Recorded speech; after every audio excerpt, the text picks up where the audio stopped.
Hey yo, what's up mga katropa and welcome to Joms TV.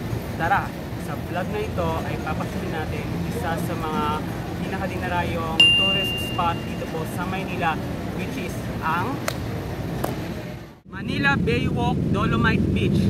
Tara, let's explore this wonderful place here at Joms TV.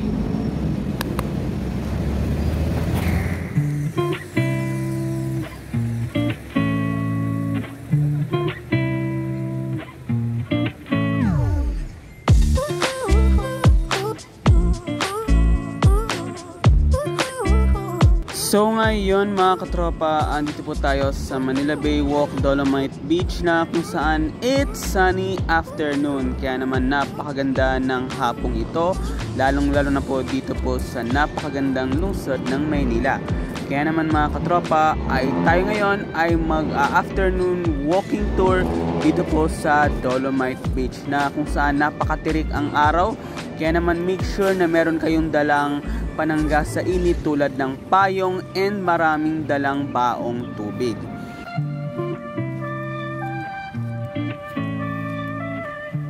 Hindi pa rin maiiwasan na may mga kalat na napapadpad dito po sa may dalampasigan. So make sure na pananatilihin nating malinis itong ating Manila Bay. So ito pong Manila Baywalk Dolomite Beach ay binuksan noong June 12, 2022 bilang parte ng Manila Bay Rehabilitation Project. So it aims to boost more tourism opportunity, especially po dito po sa Maynila.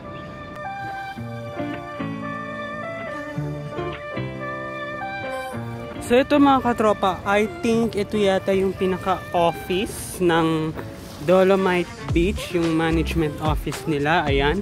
Pero I am not sure. Tapos ito guys, is hanggang dun yan.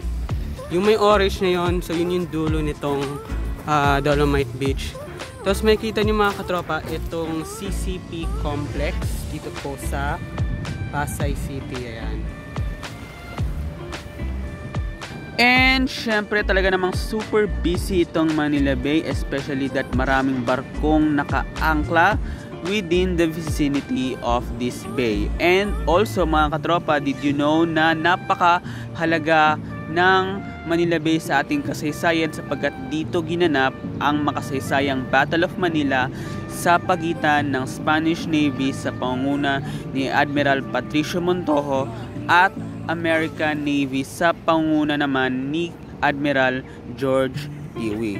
Pero syempre, nanaig ang mga Amerikano during that time of Manila Bay na naging dahilan ng pagwawakas ng pananakop ng mga Kastila o Spaniards dito po sa ating bansa. And syempre makikita nyo talagang ang daming mga basurang napapadpad coming from the other side of Manila Bay na napupunta dito po mismo sa dalampasigan nitong Manila Bay. And syempre mga katropa, talagang kay sarap talagang maglakad-lakad dito sa Manila Bay, lalong-lalo na sa umaga and papalubog na ang araw.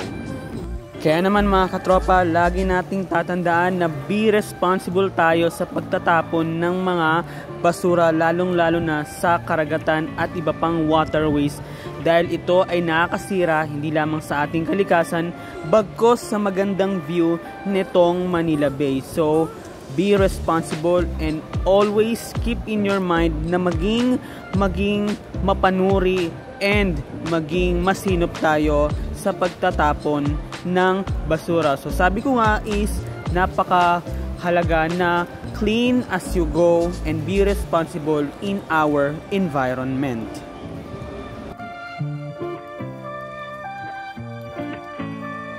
And also makikita nyo rin itong orange na geotubes. Ayan, so makikita nyo yung mga geotubes na yan, if I'm not mistaken, na nandito nakatambak dito sa may far side nitong bay. So ayan mga katropa, talagang pinong-pino, napakaganda nitong Dolomite Sand. So I hope sana mapanatili pa or ma-maintain pa ng husto in the next coming of months and even years itong napakagandang Manila Baywalk Dolomite